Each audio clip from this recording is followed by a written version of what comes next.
안녕하세요. 이지호의 문화산책 이지호입니다. 오늘 하루 잘 보내셨나요? 바쁘고 정신없는 하루였더라도 이 시간만큼은 이야기와 음악 들으며 조금 편하게 쉬어가셨으면 좋겠습니다.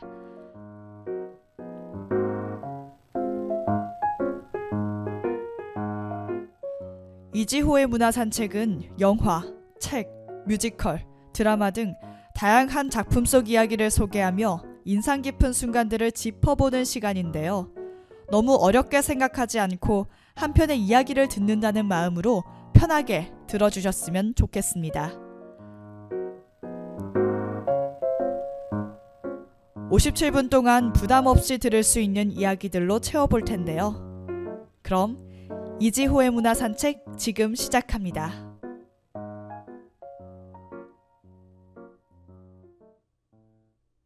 오늘의 주제는 역사입니다. 아무래도 최근 역사 영화 왕과 사는 남자가 엄청난 흥행을 했죠. 아무도 관심을 가지지 않았던 왕, 그저 수양대군의 희생양 정도로만 알고 있던 왕을 수면 위에 떠올렸습니다.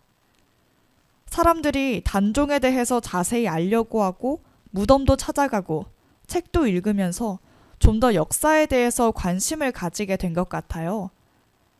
사실 이런 역사 영화나 드라마는 만들 때마다 논란이 좀 있죠. 현실 반영을 어느 만큼 했다 못했다 이런 이야기들. 물론 그 심정도 이해는 갑니다. 역사 왜곡은 위험한 것이기 때문에 누구나 조심스럽죠. 하지만 이런 역사 드라마나 창작물 이런 거에 대해서 우리나라의 역사를 되돌아보게끔 하는 것, 그것이 바로 역사 드라마와 영화의 순기능이라고 생각하는데요. 그럼 여러분에게 역사란 어떤 것인가요? 저에게 역사란 우리가 앞으로 나아가야 할 길을 알려주는 방향 지시 등 같은 것이라 생각해요. 우리가 우리의 과거를 배움으로써 아프고 억울했던 과거는 반복되지 않도록, 성공적이고 희망적이었던 과거는 그 지혜를 현실에서도 사용할 수 있도록 하기 위해서 우리가 역사를 배우는 것이다 라고 생각합니다. 역사는 성장의 발판인 것 같아요. 그 유명한 말도 있잖아요. 역사를 모르는 민족에게 미래는 없다. 어렸을 때는 이해가 가지 않았는데 점점 역사를 배우면 배울수록 더 와닿는 문장인 것 같습니다. 먼저 첫 번째 작품 소개하겠습니다. 대하 드라마 정도전입니다. 고려 말, 권력은 무너지고 백성의 삶은 점점 더 어려워진 시기였습니다. 이때 새로운 나라를 만들어야 한다고 생각한 사람들이 등장하죠. 그 중심에 있던 인물이 바로 정도전입니다. 드라마 정도전은 이 과정을 현실적으로 보여주고 있습니다. 그럼 정도전은 누구일까요? 정도전은 향리 집안 출신으로 본관은 봉화정씨, 고향은 경상북도 봉화군입니다. 젊은 시절에는 신진사대부였고요. 강직한 성품을 가지고 있었던 것으로 전해집니다. 공민왕의 총애를 받기도 했고요. 권문세족의 눈밖에 나서 자리를 잃고 낙향하게 된 적도 있습니다. 낙향한 이후에는 여기저기를 떠돌아다니면서 후진들을 양성했다고 하는데요. 그때마다 정도전을 싫어하는 반대 세력이 학당을 박살내버리는 고충을 겪기도 했습니다. 이런 정도전은 킹메이커라는 타이틀을 가지고 있는데요. 과연 그가 이성계를 부추겨서 왕의 자리에 앉힌 것일까요? 그것은 아니라고 합니다. 이성계는 정도전을 만나기 이전부터 이미 왕이 되고자 하는 야심을 표출했다고 하는데요. 조선 건국의 씨앗이 되었던 위화도 회군. 이 위화도 회군 이후에 정도전은 권력의 핵심에 들어가는 듯 했는데요. 이 당시 절친이었던 정몽주와의 정치 싸움에서 밀려나 유배를 갔다가 위화도 회군이 발생한 지 약 4년 만인 1392년 7월 6일에서야 개경으로 돌아올 수 있었다고 합니다. 조선 건국 이후에는 주군인 이성계의 아래에서 이제 막 세워진 새로운 나라의 정비를 갖추는 과정에 참여했는데요. 막상 이 과정에서 정도전이 최고의 자리에 오른 적은 없다고 합니다. 딱히 권력이나 이런 자리 욕심은 없었던 것으로 보여요. 강직한 성품을 가졌다고 했는데 이런 모습에서 또 티가 나는 것 같습니다. 이런 정도전을 그닥 좋게 보지 않는 사람이 있었는데요. 바로 이방원입니다. 태조의 아들들 중 한 명이죠. 후에 조선의 태종이 되는. 이 이방원은 조선의 운영에 정도전의 개입이 너무 심하다고 생각했었던 것 같아요. 그래서 1차 왕자의 난을 통해 정도전을 살해합니다. 이렇게 정도전의 삶도 마감되죠. 드라마 정도전은 정도전의 장년과 중년 시기를 중심으로 고려 말에서 조선 초의 격동기를 배경으로 삼은 사극인데요. 대략 공민왕 말년인 1374년부터 정도전이 최후를 맞는 1차 왕자의 난 시점인 1398년까지를 그려냈습니다. 드라마에 대한 전반적인 평가는 좋은 편입니다. 민본 정신이란 주제와 여러 주요 등장인물들의 서사, 철학이 담긴 대사, 배우들의 연기력, 전투씬, 이런 묘사 부분에서 뛰어난 건 역대급이고 나머지도 크게 모자란 게 없다라는 평가를 받고 있습니다. 이전 사극들과 비교할 때 화질이나 무대 세트 이런 거에서도 확실히 진일보한 면이 있습니다. 사전 제작이 보편화되지 못했던 시대적 한계 때문에 날림 촬영이 이어진 여파인지 후반부가 전반부에 비해서 좀 약하다는 평가도 있지만 그것조차도 이후에 제작된 대하 사극들이 용두사미식으로 비판을 받으면서 또 정도전 드라마가 재평가됐죠.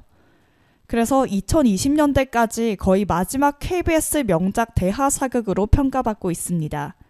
또 드라마가 인기가 많으면 무리하게 막 횟수를 연장하고 그런 경우도 많잖아요. 그런데 인기 속에도 무리한 연장을 하지 않고 50회 정도로 깔끔하게 끝낸 것도 적절하다는 평가입니다.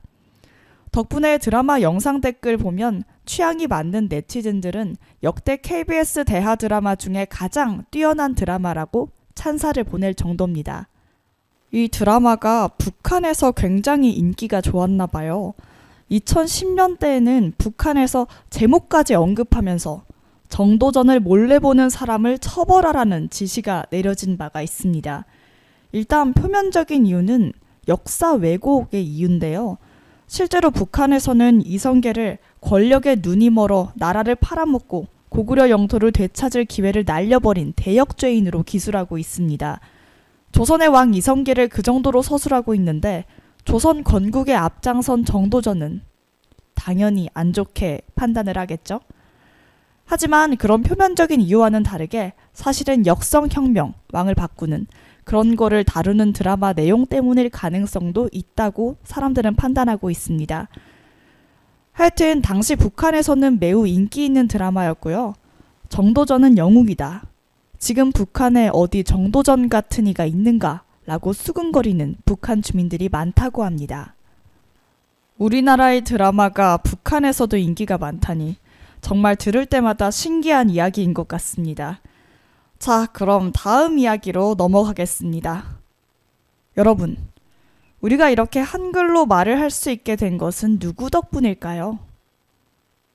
지금 하게 될 이야기는 바로 훈민정음을 창제한 세종대왕의 이야기입니다. 아버지인 태종 이방원에 의해서 왕권이 최고로 높았던 시기의 조선. 세종시대에는 조선이 가장 안정적이고 가장 창의적이기도 했던 시기였습니다. 과학, 농업, 음악, 국가 전반이 빠르게 발전했는데요. 그중 가장 중요한 변화가 훈민정음입니다. 당시 백성들은 글을 읽고 쓸 수 없었죠. 왜냐하면 전부 한자밖에 없었고 한자는 사실 배우기도 어려울 뿐더러 가르쳐줄 사람도 배울 시간도 없기 때문에 문맹이 많은 상황이었습니다. 그리고 사회적 분위기도 한자를 배우는 것은 양반들만 가능했죠. 왜냐하면 글을 안다는 것은 곧 권력을 가질 수 있다는 것을 의미하기 때문이었는데요. 그래서 많은 신하들이 훈민정음 창제를 반대했습니다. 한 신하가 세종이 만든 훈민정음을 보고 이렇게 말했다고 해요. 이것은 너무 백성들이 배우기 너무 쉬워서 안 된다. 지금 시대에서 들으면 참 어이가 없는 멘트이긴 하죠. 그래서 사실 이 훈민정음을 두고 집현전학자들이 거의 만들었다 라고 주장하는 사람과 아니다, 세종대왕 혼자 만들었다 라고 주장하는 사람들이 나뉘는 것으로 알고 있어요. 여러분은 어떻게 생각하시나요? 저는 그때 당시의 조정의 분위기를 생각해보면 세종대왕이 혼자 만들었다고 보는 것이 더 신빙성이 있는 것 같긴 합니다. 그럼 훈민정음은 무엇일까요? 훈민정음에 대해서 한번 알아보겠습니다. 훈민정음은 한글의 옛 이름이죠. 세종대왕이 창제한 문자의 명칭, 그리고 훈민정음의 창제 원리와 사용법 같은 것을 해설해 놓은 책의 제목이기도 합니다. 세종 때 창제된 이후에 1446년에 반포된 가르치는 바른 소리라는 뜻이고요. 28개의 낮자로 구성되어 있습니다. 소리 글자에 속하고요. 배우기 쉽고 읽고 쓰기에 편리한 장점을 가지고 있습니다. 이 훈민정음이 우리가 지금 사용하고 있는 한글의 시초이고요. 이 훈민정음은 1446년에 정식으로 반포됐고 한글이라는 이름은 주시경 선생님에 의해서 지어진 것으로 알려져 있습니다. 훈민정음은 반포된 초기에 정음으로도 불렸고요. 그 밖에도 언문, 언서, 반절, 암클, 아해클 다 약간 비합니다. 양반들에 의해서 홀대를 받았죠. 이렇게 불리면서. 하지만 한자에 비해서 배우기 쉽고 읽고 쓰기가 쉬웠기 때문에 널리 보급돼서 오늘날에는 한국어를 표기하는 공식 문자가 됐죠. 세종대왕은 훈민정음을 창제한 후에 궁중의 성삼문, 신숙주, 최항, 정인지, 박팽년 같은 집현전학자들에게 명해서 해설서인 훈민정음 해례본을 발간하도록 했습니다. 그러나 불행하게도 훈민정음 해례본은 기록에만 존재할 뿐 한 권도 전해지지 않았는데요. 마침 1940년 경상도 안동에서 약 500년 만에 처음 발견되었고요. 현재에는 서울 간송미술관에 소장되어 있다고 합니다. 정말 다행이죠. 이렇게 훈민정음 해례본은 1962년에 국보 70호로 지정되었고요. 1997년에는 유네스코 세계기록유산으로 지정되었습니다. 대단한 과학적인 글자죠. 제가 한글을 만든 건 아니지만 왠지 이 얘기만 들으면 제가 만든 것처럼 마음이 벅차오르는 그런 느낌이 있습니다. 이 세종대왕과 관련된 드라마 중에서 뿌리 깊은 나무가 있는데요. 혹시 다들 아시나요? 여기서는 이제 한석규 세종대왕이 나오죠. 이 이야기는 사실 원작을 꽤 많이 각색했기 때문에 세종대왕이 훈민정음을 만들었다 라는 사실 말고는 딱히 비슷한 게 있을까요? 하지만 재미는 있습니다. 이 드라마의 백미는 당연히 욕쟁이 이도 세종대왕이죠. 세종대왕이 비속어를 쓰다니 너무 신박한 연출이었습니다.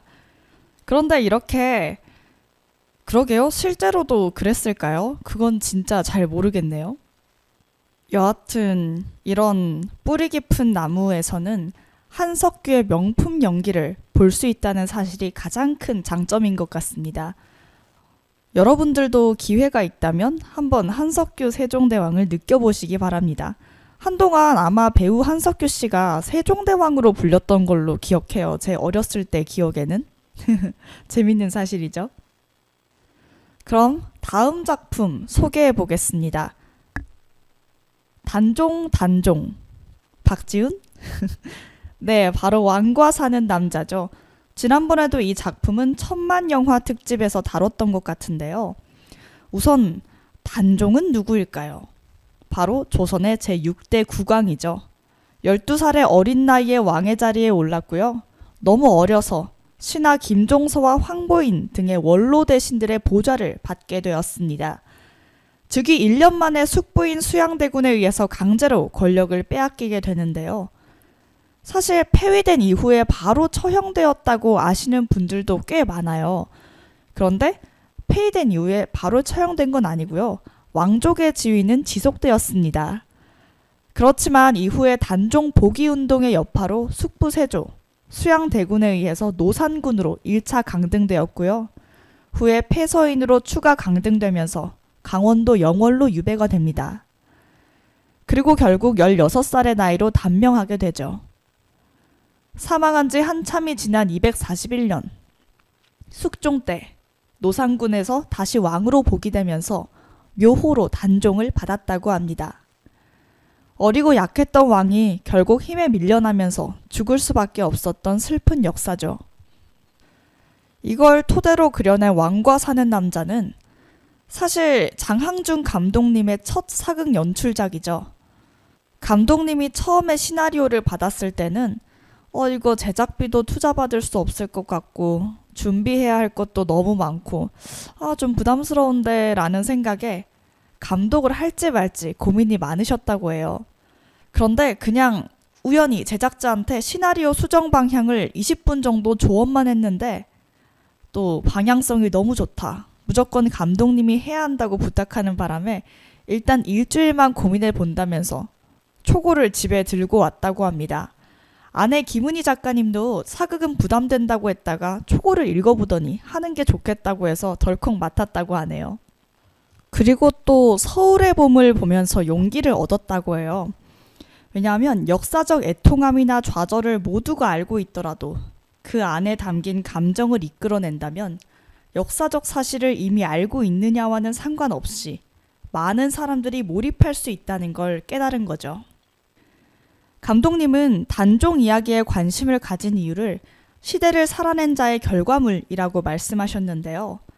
제5공화국 시기에 대학 시절을 보내면서 항상 성공한 쿠데타는 인정받아야 하는가, 실현되지 못한 정의는 잊혀져야 하는가에 대한 의문이 있었는데 실패한 정의의 뒷모습을 그려보고 싶은 욕망이 단종 얘기와 흡사했다고 말씀하셨어요.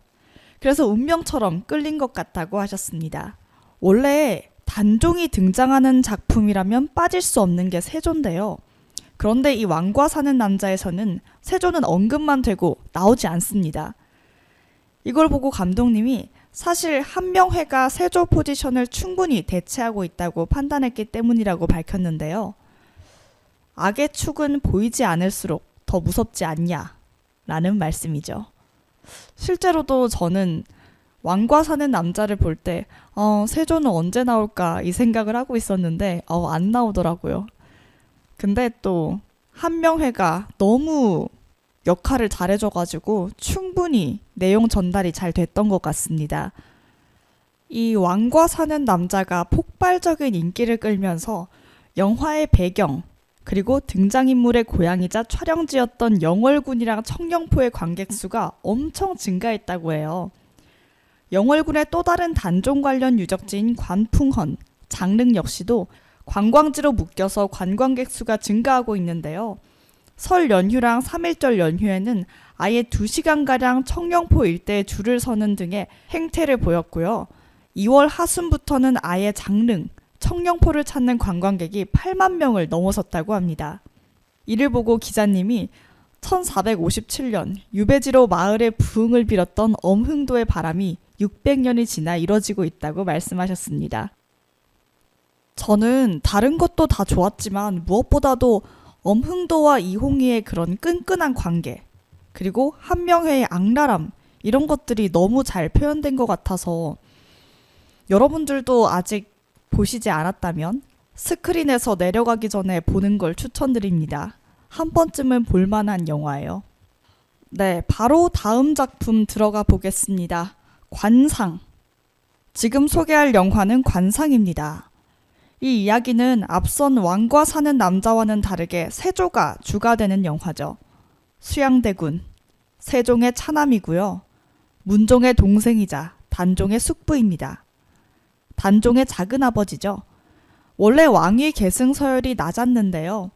계유정난을 통해서 권력을 장악하고 조카 단종으로부터 왕위를 넘겨받아 즉위했습니다. 그럼 계유정난은 무엇일까요?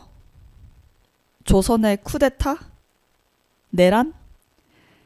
이 계유정난은 수양대군이 문종의 고명 대신 김종서, 황보인, 아까 말씀드렸던 단종을 보좌하고 있었던 분들, 그분들을 살해하고 정권을 장악한 군사정변입니다. 이 계유정난의 정난이라는 말은 단순히 정치적 혼란을 뜻하는 것이 아니라 국가를 위협하는 어지러움을 평정하여 깨끗하게 했다는 의미를 담고 있다고 합니다.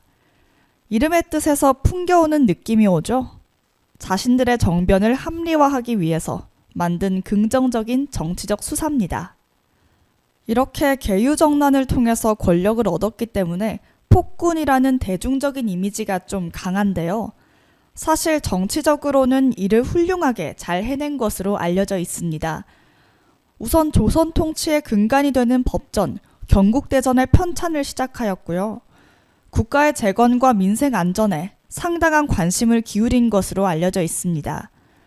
책임과 열정 역시 누구보다 강해서 일은 매우 열심히 했지만 검소한 면모를 보였다고 합니다. 왕이 왕궁에서 무명 옷을 입고 집신을 신고 다녔다고 해요. 또 여자도 그닥 선호하지 않아서 후궁도 별로 없었다고 합니다. 다만 이 시대의 왕이 후궁을 들이지 않는 행동이 좋게 비춰지지는 않았겠죠? 아무래도 왕가를 이어야 하니까. 이렇게 보면 사실 계유정난의 이미지가 워낙 강해서 그렇지 왕으로서는 좋은 왕이었던 것 같습니다. 현대의 관점에서 보니 좋은 남편인 것 같기도 하고요. 아마 지금 살아계셨다면 야망 있는 남자 정도 아닐까요? 그럼 세조의 이야기는 여기까지 하고요. 그를 다룬 영화 관상 이야기 해보겠습니다. 이 영화 관상은 실제 역사 계유정난의 가상의 인물인 관상가가 개입되었다는 상상력을 가미한 픽션 사극 영화입니다. 여기서 수양대군은 배우 이정재 씨가 해주셨는데요. 영화가 개봉한 후에 이당 김은호가 그린 실제 세조 어진의 이모본이 발견되었는데요. 영화의 이정재처럼 날카로운 관상이 아닌 둥글둥글한 인상이었습니다. 하지만 어진은 또 당연히 왕이 된 후에 그려진 초상화다 보니까 영화에 나온 시기보다는 훨씬 훗날에 그려졌겠죠? 사실 세조는 어진만큼 후덕하지는 않았을 확률이 높다고 해요. 계유정난 당시에. 또 재밌는 건 이정재 씨가 대본을 받자마자 수양대군 역을 그렇게 마음에 들어 하셨다고, 혹시 이게 다른 사람에게 역할이 돌아가지 않을까 걱정을 많이 하셨다고 합니다. 특히 김혜수 씨가 농담 반 진담 반으로 내가 남장을 하고 수양대군을 하면 안 되겠냐라고 감독님에게 말했을 때는 진짜 그렇게 될까봐 걱정했다고 해요. 그리고 또 이정재 씨도 수양대군이랑 같이 같은 전주 이씨라고 하네요. 이런 우연의 일치가. 이 영화 관상은 독특한 소재로 전반부의 코미디랑 후반부의 정치 스릴러의 조화가 정말 환상적으로 이루어진 영화인데요. 더불어서 송강호, 이정재, 김혜수, 조정석, 김희성 이런 배우들의 연기가 잘 어우러져서 독특한 분위기를 연출했다는 평가가 있습니다. 또 이병우가 담당한 영화 음악이 영화의 분위기를 잡아주는 데 큰 역할을 했다고 호평을 받고 있는데요. 여기서 관상 영화에서 유명한 등장신이 수양대군의 첫 등장신인데 와, 이게 장난 아닙니다. 그 분위기가. 그리고 마지막 수양대군의 반역 장면이 특히 또 좋았다는 감상도 많습니다. 우리 한번 수양대군의 첫 등장신 느껴볼까요?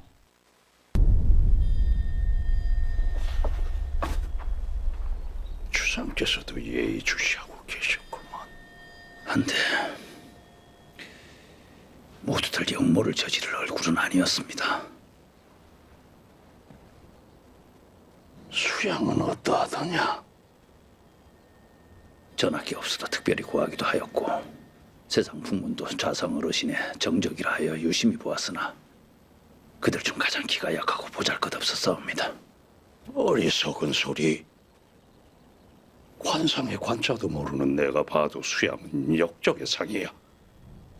예, 따라오게. 확인해보면 알게 되겠지.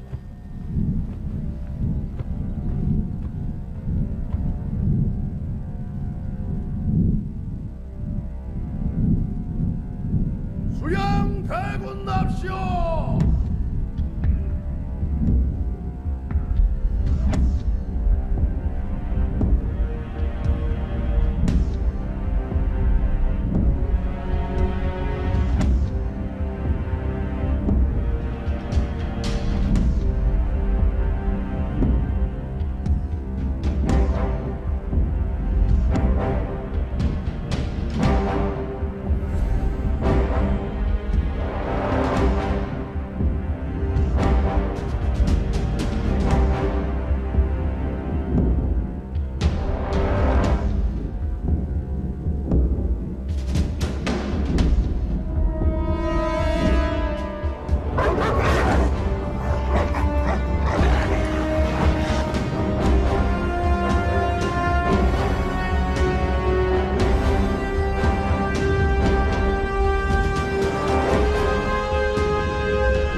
잡아도 머리가 되려는 자들과 화렴치한 살생도 거리낌 없이 행할 만한 자들은 골라내라.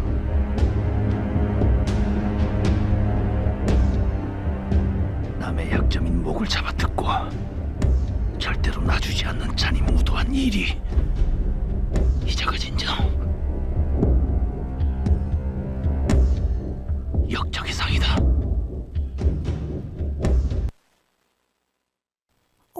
세조에게 압도당하셨나요?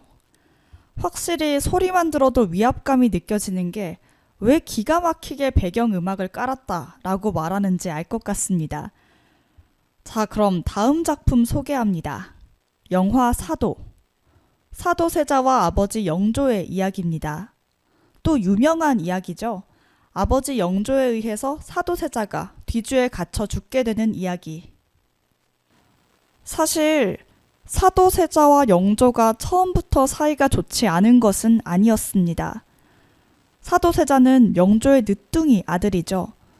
처음에 영조는 사도세자의 탄생을 너무 기뻐했는데요. 그래서 태어난 지 돌 정도 된 사도세자를 왕세자로 정식 책봉하게 되죠. 영조는 사도세자를 훌륭한 왕으로 키우고 싶었습니다. 기대를 너무 많이 한 거죠. 갓난아기인 세자에게 기대가 너무 커서 세자가 읽을 책을 임금인 자신이 직접 꼬박 밤을 새워서 필사까지 해주었다고 합니다. 이 필사는 깨끗한 새 책에 똑같이 베끼는 걸 말하는데요. 이게 깔끔한 새 책에 공부를 열심히 하라는 영조의 마음이 담겨져 있는 행위였죠. 안 그래도 일이 많은 왕인데 아들을 위해서 해준 것이죠. 게다가 성균관의 탕평비도 세자의 성균관 입학을 기념해서 특별히 제작했다고 합니다.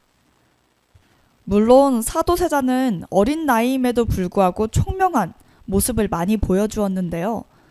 태어난 지 4개월 만에 스스로 기었고 6달 만에 영조의 부름에 어느 정도 대답을 할 수 있게 되었습니다. 게다가 7달 만에 동서남북을 분간했고요. 또 2살에 천자문을 배워서 60자를 써냈다고 합니다. 대단하긴 한데 어린아이에게 이 정도로 공부를 시키는 게 맞을까요? 힘들 것 같은데. 아무튼 영조는 이런 세자를 몹시 귀여워했고 또 대신들을 불러가지고 한 번씩 직접 안아보기도 했다고 합니다. 엄청 세자를 아꼈나 봐요. 그런데 세자가 어느 순간부터 공부를 하기 싫어하고 잘 하지 못하는 모습을 보이기 시작했습니다. 사도세자가 10살 이후에는 점차 학문에 태만하게 되었다는 기록도 존재하는데요. 그때부터 영조와 점차 사이가 틀어지기 시작하죠. 또 영조의 입장에서는 장차 왕이 되어야 할 아들이 사춘기가 되더니 하라는 공부는 안 하고 만화책이나 잡다한 책들만 읽으면서 그림 그리고 노는 것만 좋아하니까 미쳐버릴 노릇이죠. 영조가 사도세자에게 대리청정을 맡기기 시작하면서 둘 사이의 틀어짐은 더 심해지게 되는데요. 세자가 13살, 14살 정도밖에 안 됐을 때 아주 혹독하게 대하면서 엄한 질책을 하는 일이 많아지고 또 칭찬하는 횟수는 급격하게 줄어들면서 사도세자는 아버지를 꺼리게 되죠. 심지어 사도세자가 왕위에 오를 수 있는 나이가 가까워지자 세자를 더 혹독하게 대했습니다. 자신이 마음에 들지 않는 일이 있을 때마다 공개적으로 세자를 꾸짖었다고 해요. 이런 대우 때문에 사도세자는 점점 정신적으로 불안해지고 정신질환을 앓은 것으로 추정됩니다. 그리고 그럴수록 영조와의 사이는 더 악화되고 결국 뒤주에 갇혀 죽게 된 것이죠. 결국에 현대적으로 보면 공부에 소질도 없고 흥미도 없는 사람이 스트레스만 너무 많이 받아서 정신질환으로 학습 능력이 더 떨어지고 악순환이 반복된 거라고 볼 수 있습니다. 이 영화 사도는 부친 영조랑 아들 사도세자 간의 부자 갈등과 이모 화변에 대해서 다루는데요. 이 이모 화변은 영조가 자신을 죽이려고 한 아들 사도세자를 서인으로 폐위시킨 뒤에 뒤주에 가두어 8일 만에 아사시킨 사건을 말합니다. 사실 현대에서도 이건 큰 충격으로 다가오죠. 아들이 아빠를? 이러면서. 이 영화는 현재와 과거를 넘나드는 방식으로 진행을 하게 되거든요. 뭐 현재 영조와 사도세자의 사이가 안 좋을 때, 그리고 갑자기 사도세자가 어렸을 때 시절, 아기 시절 또 나오다가 현재가 나오고 뒤주에 갇히고 또 어린 시절 또 나오고 이런 식으로 계속 반복되어서 나오기 때문에 또 이 시대 역사를 잘 아는 사람이 아니면 약간 이해하기 어려울 수도 있을 것 같아요. 하지만 여러분은 제가 아까 잠깐 사도세자와 영조에 대해서 설명을 해드렸기 때문에 지금 보셔도 문제는 없을 것 같습니다. 일단 이 영화 자체가 장점이 영조, 사도세자, 이모화변 소재를 다룬 작품 중에서는 역사적 반영이 가장 우수한 편에 속하는데요. 인원황후가 해경궁 앞에서 예법을 어긴 화와 농주를 꾸짖으며 곡좌를 하게 하는 장면, 선의궁에게 대든 숙의 문씨의 종아리를 치는 장면, 영조가 방어진 논의를 자기 의사대로 결정한 사도세자에게 왜 자신에게 묻지 않냐며 핍박하는 장면, 그리고 사도세자가 정조의 태몽으로 용꿈을 꾸고는 이를 그림으로 그리는 장면, 이런 것들이 굉장히 잘 표현이 됐다고 합니다. 반면에 실제보다 좀 약하게 표현됐다는 부분도 있는데요. 영화상에서 표현된 사도세자의 기행은 실제 그의 모습에 비하면 3발의 피라고 합니다. 기록에 따르면 그가 죽인 사람이 거의 100명에 달한다고 전하고 있고요. 이게 만약에 정확한 숫자가 아니라고 해도 무수히 많은 사람들을 죽인 게 사실이라고 합니다. 그리고 자신의 후궁인 수칙 박씨를 때려 죽이고 아들 은정군을 연못에 던져버렸다고 하는데요. 옷 입기를 어려워하는 것도 단순히 아버지 영조를 만나는 압박감에 저지른 걸로 묘사되는데요. 이는 한 번 있었던 게 아니라 실제로 사도세자가 시달린 병이었고요. 옷을 입다가 주변인을 죽인 것도 실제 있었던 일이라고 합니다. 그리고 영조의 갈굼도 실제 실록의 영조와 비교하면 3발의 피라고 합니다. 저는 이 영화를 보면서 정말 많이 울었거든요. 지금 생각해보면 왜 이렇게 많이 울었을까 싶은데 그때는 한참 저도 학교 다닐 때라 아빠의 잔소리를 많이 듣잖아요.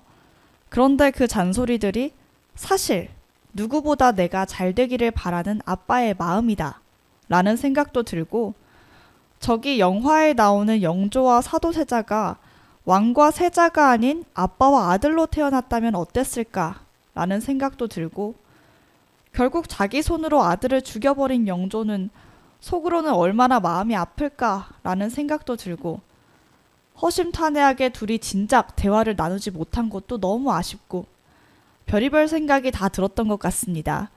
그래서 보는 내내 울어가지고 나중에 울다가 지쳐서 눈물이 안 나오더라고요. 지금 생각해도 너무 슬픈 이야기입니다. 이 마지막에 죽기 직전에 영조와 사도세자가 대화를 하는 장면이 있거든요. 그 장면 보여드리고 사도 소개도 마치겠습니다. 너의 형 효장 세자가 죽고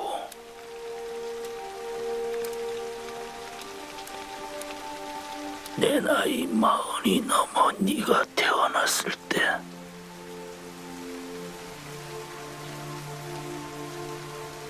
얼마나 기뻤으면 빗땅이 널 세자로 책봉하고 2살 때부터 제왕의 교육을 시켰겠느냐.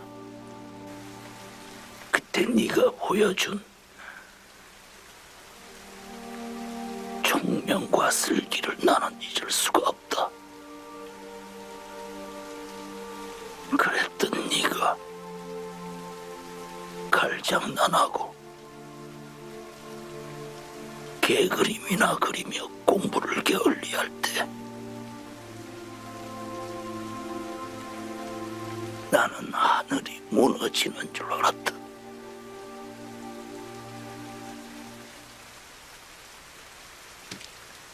그래서 신하들 앞에 어수아비처럼 앉혀놓고 병신 만들었어.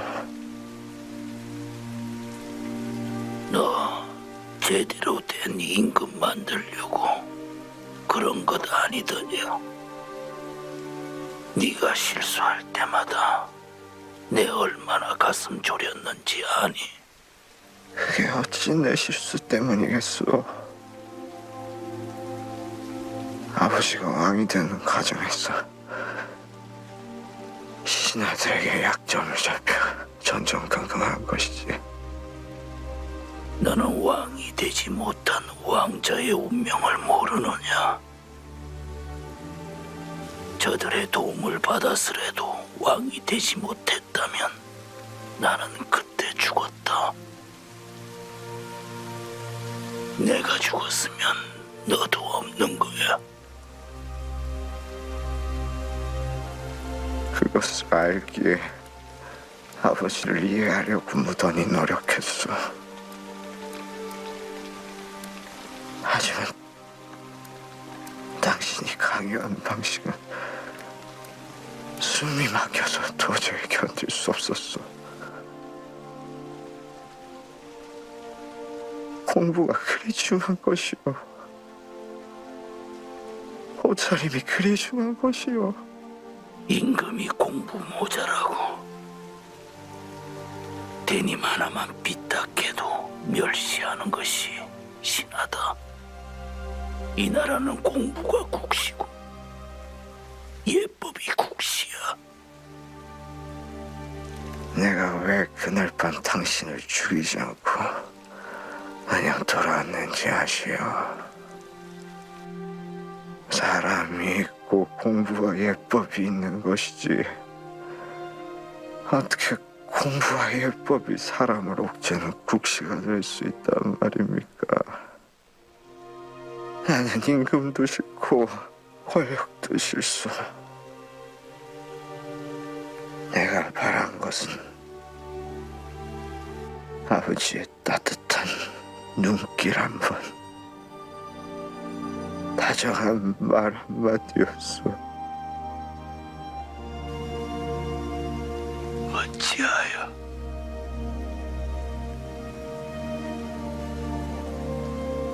너와 나는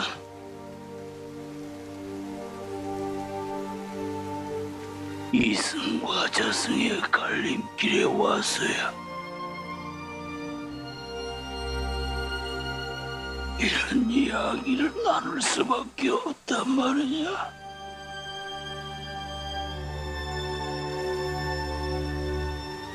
나는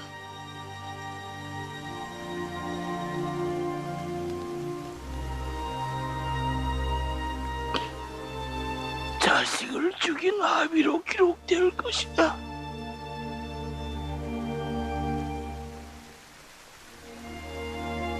나는 임금을 죽이려 한 역적이 아니라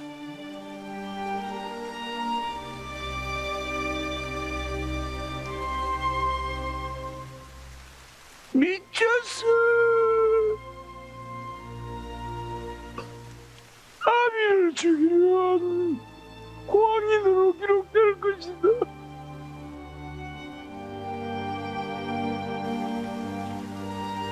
그래야 네 아들이 산다.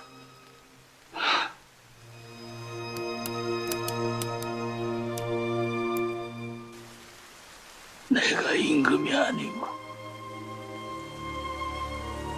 네가 임금의 아들이 아니라면 어찌 이런 일이 있겠느냐?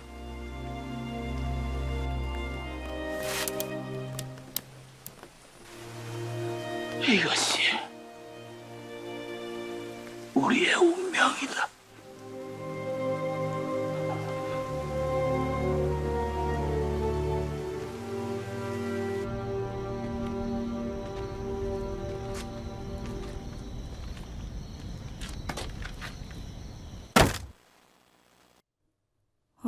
서로의 서러움이 너무 잘 드러나는 장면 같습니다.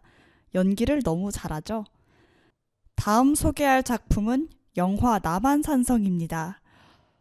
이 남한산성은 병자호란 당시에 삼전도의 굴욕을 맞이하기까지 47일간 남한산성에서 일어나는 일을 다루는데요.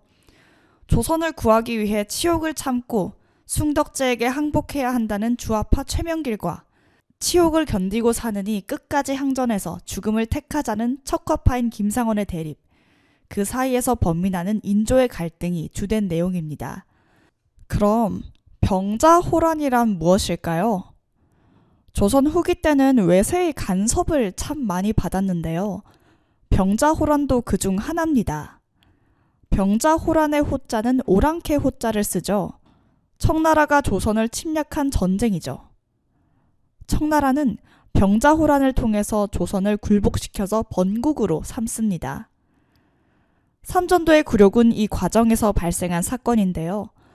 1636년 12월 병자호란 발발 후에 남한산성에서 농성하던 인조가 결국에 1637년 2월 24일에 성을 나온 후 삼전도에서 청나라 황제 숭덕제에게 삼괴구 고두례를 행하고 공개적으로 항복한 사건을 말합니다. 삼괴구고두례란 뭘까요? 삼배구고두례라고도 하죠. 말 그대로 삼괴, 3번 무릎을 꿇고 구고두, 9번 머리를 조아리는 례, 예법이죠. 이것을 한 나라의 왕이 다른 나라의 황제에게 했다니, 심지어 그때 당시에 한국의 예법에는 이마를 땅에 대는 고두례가 없었다고 해요. 왜 굴욕이라고 하는지 알 것 같습니다. 그런데 우리의 입장에서 굴욕이지, 사실 청나라의 입장에서 삼괴구고두례는 치욕스러운 항복의식은 또 아니라고 합니다.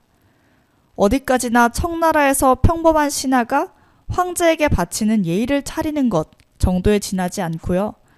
한나라의 왕으로 대우를 받는 인조의 석차는 호쇼이 친왕보다 높은 황제 바로 아래였다고 합니다. 그래서 청나라 측에서는 명나라를 버리고 패자면 패자답게 무릎을 꿇고 머리를 숙여라가 아니라 황제 폐하께서 친히 이곳으로 행차하셨으니 지금이라도 너희들이 신하로서 예를 올려라 정도의 의미였다고 합니다. 그런데 제 생각에는 이걸 한나라의 왕이 했다는 것 자체가 굴욕인 것 같긴 한데, 아무튼 이 병자호란에서 패배하고 청나라에 항복하면서 청나라와 조공책봉 관계를 맺고 열심히 조공하고 청황제의 책봉을 받아야 했습니다. 그동안 상국으로 섬긴 명나라와의 관계를 단절하고 새롭게 청나라를 상국으로 섬기게 된 것이죠. 사실 저는 조선이 좀 아쉬운 게 누군가를 자꾸 섬기고 그러잖아요. 저는 명나라를 상국으로 섬긴 것도 별로 탐탁지는 않거든요. 뭐 나라가 자주적으로 살아남아야지.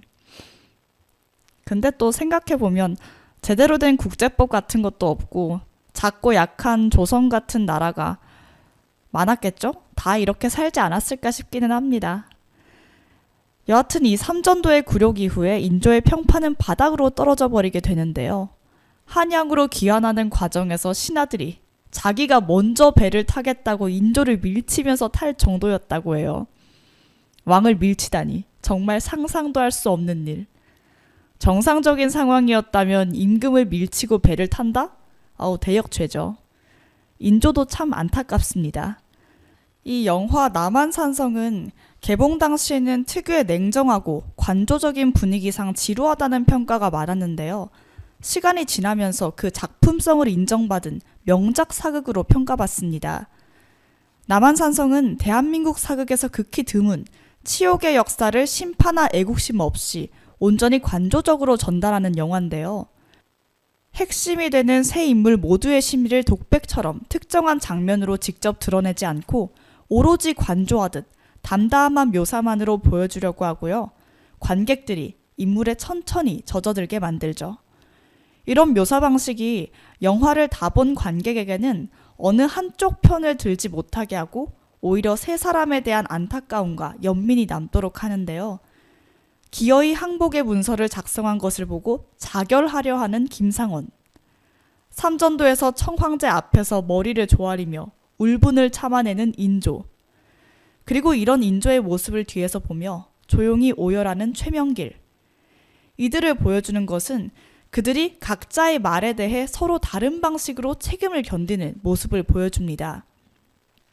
반면에 김류와 같은 대부분의 사대부들은 명길에게 죄를 물으며 책임을 전가하고 청을 욕보이는 그를 전부 불태우려는 이런 그들과 완전히 대비되는 무책임함을 보이죠. 이는 말의 무게를 견딜 줄 아는 자와 그렇지 못한 자의 대비를 극명하게 보여줍니다. 원작 소설을 아는 사람들에게도 굉장한 호평을 받았는데요.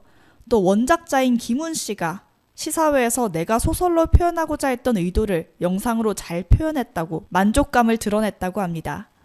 자, 그럼 마지막 작품 뭘까요? 바로 영화 암살입니다. 이거 1000만 관객을 넘은 유명한 영화이기도 하죠. 이 암살은 일제강점기 당시에 대한민국 임시정부의 친일파 암살 작전을 소재로 한 한국 영화예요. 1932년 3월에 실제로 진행되었던 조선 총독 우가키 가즈시게의 암살 작전을 모티브로 제작되었습니다. 밀정과 함께 독립운동사에서 상대적으로 과소평가된 김원봉을 비중 있게 다룬 작품이기도 하죠. 사실 우리나라는 역사를 배우면 참 서러운 일이 많은 나라입니다. 일제강점기도 그중 하나가 아닐까 싶은데요. 무려 35년 동안이나 일본의 지배를 받는 일이 생깁니다. 1910년 일본은 대한제국을 강제 병합하는데요. 당시에 통감 데라우치 마사타케가 비밀리에 구성된 병합준비위원회를 통해서 21개, 21개 조의 병합 실행 방법 세목을 수립하고 제1조에 한국을 계칭하여 조선으로 할 것으로 명시합니다. 그렇게 국호 대한을 말살하고 모든 활자 매체에는 한이라는 이름을 지우게 함으로써 한 민족의 정기와 주체성을 말살하는 작업에 착수했죠. 그래서 우리는 조선으로 불리게 되었습니다. 이에 따라 일제강점기 때 국내에서 대한이라는 국호가 잊혀져 갔는데요. 또 우리 독립운동가들 포기할 수 없죠. 이에 반발해서 일제가 사용 금지시킨 대한이나 한국으로 불렀습니다. 그리고 하와이나 미국, 만주와 연해주에서 거주하던 한국인들도 스스로를 한인이라고 불렀는데요. 제외 국민분들도 열심히 한국의 정체성을 지키기 위해 애써주신 모습이 너무 감동적입니다.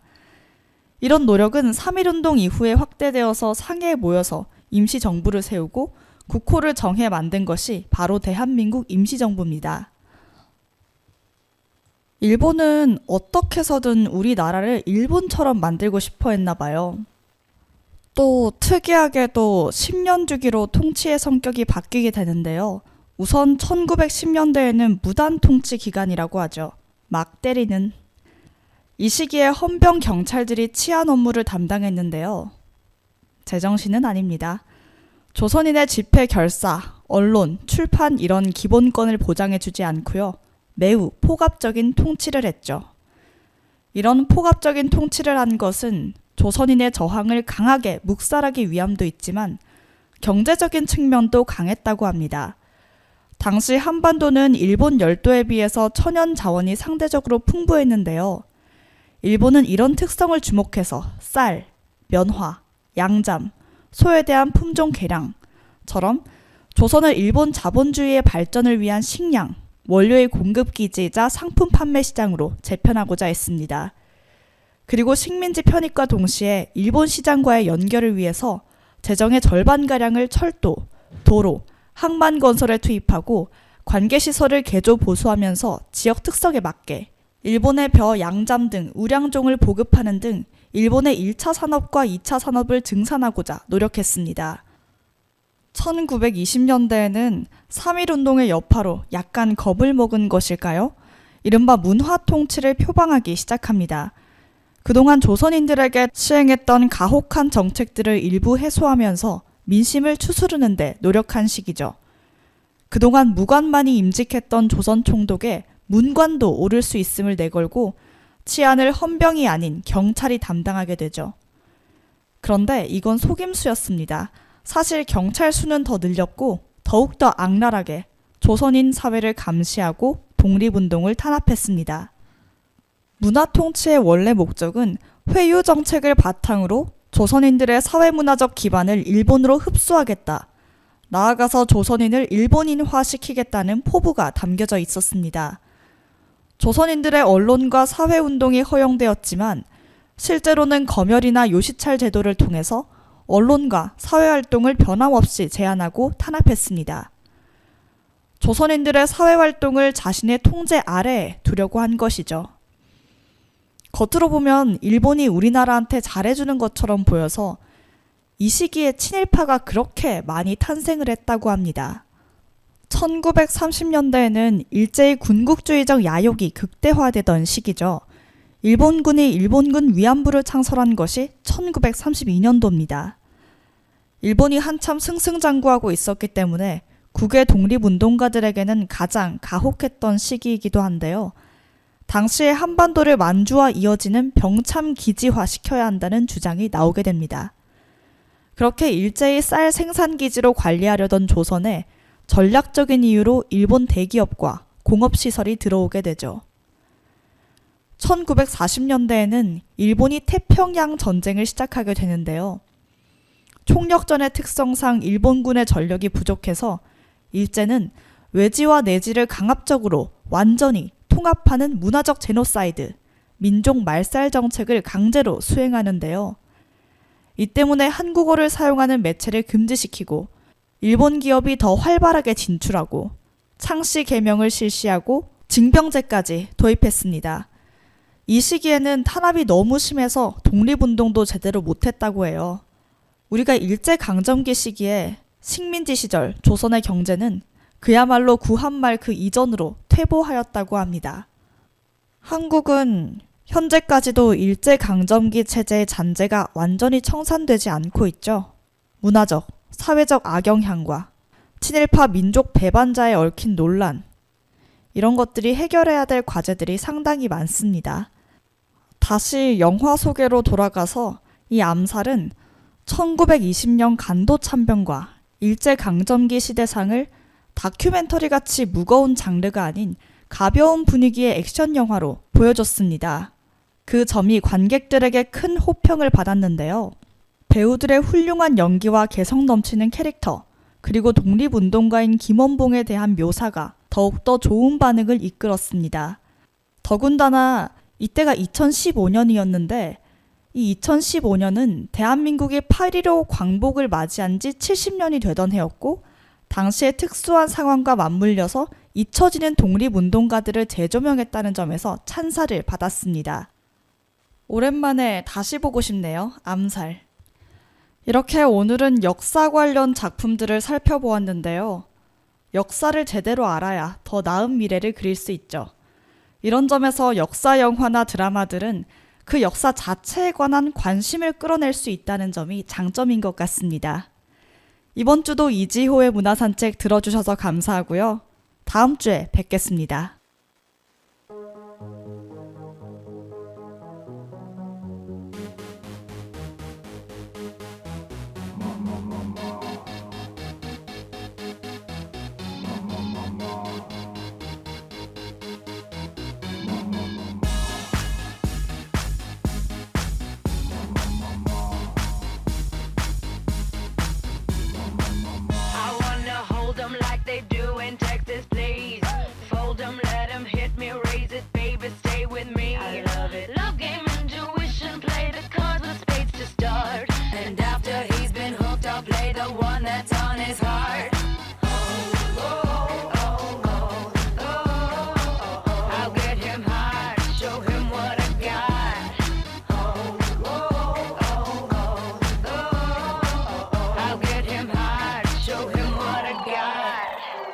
Kill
Pop up up her face.